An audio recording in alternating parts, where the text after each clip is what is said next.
নির্দেশনা অমান্য করে রাজধানী কিছু ৫ তারকা হোটেলে অবৈধ মদ বিক্রির অভিযোগে মঙ্গলবার রাতভর অভিযান পরিচালনা করেছে মাদক নিয়ন্ত্রণ অধিদপ্তর।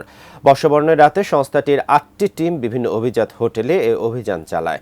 এ সময় জব্দ করা হয় বিপুল পরিমাণ বিদেশি মদ এবং বিয়ার, তবে অভিযানে কাউকে গ্রেপ্তার করা হয়নি।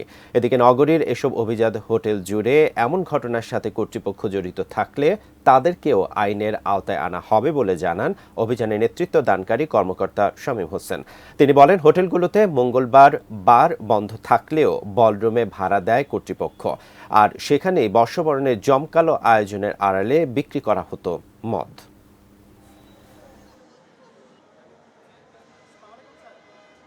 সংগ্রহ করার প্রক্রিয়াটা সম্পূর্ণ ইলিগাল এবং তারা যে এখানে মদ পরিবেশন করবে, মদ পরিবেশনের জন্য সুনির্দিষ্ট পারমিশন লাগে।